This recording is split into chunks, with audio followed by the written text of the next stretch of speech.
2, 3, 4, 1.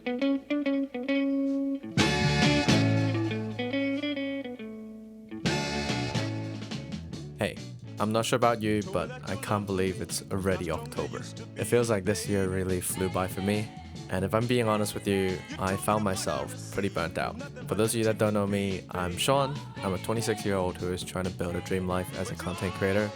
So this year, after feeling really drained and tired, I returned home and decided that I'm gonna take a trip to Tokyo.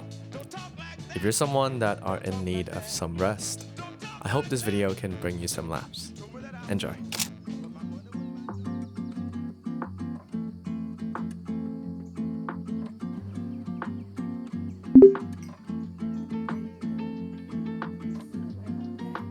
OK，想一下吧。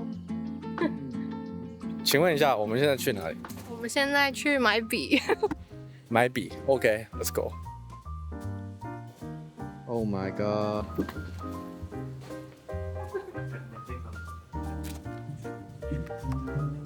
We're doing a little drawing contest. I think she's drawing me. 还不错，我画一只动物好了。我其实是想画一只鸭。好靠。所以你说是你的比较好。高下立。So they didn't let us record inside, but we bought a few things. So I bought a fountain pen, and then the second thing I copied Amy and bought this. I checked my calendar and I had the wrong date. It's just 2026, and mine's 2025. So I'm gonna have to do the walk of shame and go back and exchange it. Can't believe it's almost the end of 2025. That's pretty crazy to me. You should ask them which one is better. Which photo is better? This is hers. You can see the shop. She's standing, holding her bag, looks happy. This is the one she took of me. Whose is better? Leave in the comments. Yeah, I'll admit it.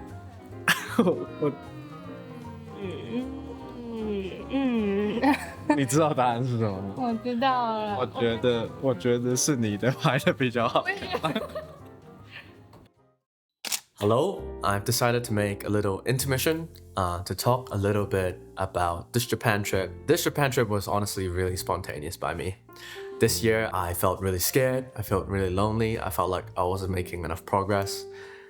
And in a lot of ways, I kept beating myself up. And I've always been good at like beating myself up mentally, not recognizing what I've done or not recognizing the things I've tried. So I decided to kind of try to get out of my own head and go to Japan and try to relax and enjoy it. I felt like a lot of this year I got this one advice, which is surrender, let go, and to kind of let the flow of life carry you. And I think I took it the wrong way. I think I took it as, oh, I should just kind of go with the flow, which in some ways is true, but at the same time, I think the only person that can go with the flow properly and set the goals, choose the right actions, is me. So it's not just like adapting to your life, but also choosing a life that you want to adapt to and choosing the right actions that make you feel like you're living properly. And I think that's the lesson that I've been learning a lot of this year. And yeah, there's been a lot of moments where I was extremely scared, extremely lonely, terrified, and I'm happy to report that I feel a lot better now. And I also think that it's really natural to feel those emotions. It's natural to feel overwhelmed. And it's also really easy to feel like we're the only ones in the world that feel like we're not enough. We need to be more. And I feel that way quite frequent this year. But lately, I've accepted that if I want to be more, or if I want to choose things differently, not necessarily more, it's up to me, and I get to choose how that unfolds. And I'm trying to do that my own way, and I have faith in my ability to do that.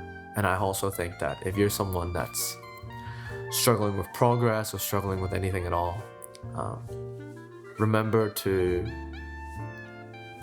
love yourself. And when I say love, I'm talking about acceptance. Like, accept that this year you might have made mistakes. Accept that this year you might have felt lost, overwhelmed, but you are where you are. And the only point of change that can occur is now.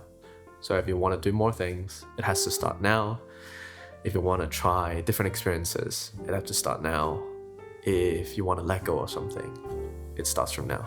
And I think that is, I've been pondering a lot about what self-love means, and I think that's what self-love means. It's acceptance of the self in this current moment, which also requires you to accept a lot of what has happened in the past or what you imagine would happen in the future. With that being said, let's move on to the second part of the video, and I hope you're having a beautiful day. I'll talk to you soon. Today we're at Harajuku, and I am meeting up with my friend Kelly. But first, we're gonna go to a cafe that I've been wanting to go to for a very long time. We are currently at Cafe Reiju. You get to pick a picture and ask them to make a coffee for you. And the picture I picked is Anya from Spy Family. Low-key, I've never been that excited for a coffee before. I'm not gonna lie, that cup of coffee brought me a lot more joy than I thought.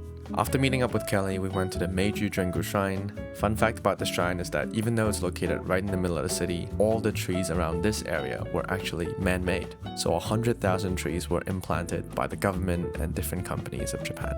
We came across this fishing spot, and apparently the Emperor of Japan used to fish here. So I had to experience it for myself.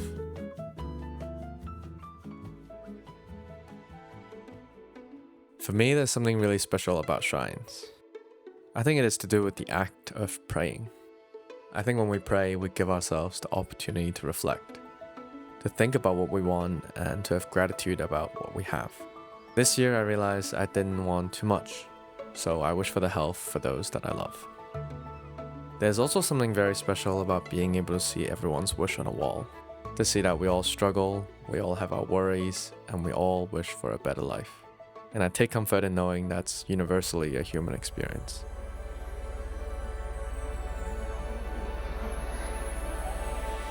The word I'd use to describe Team Lab Tokyo is magical.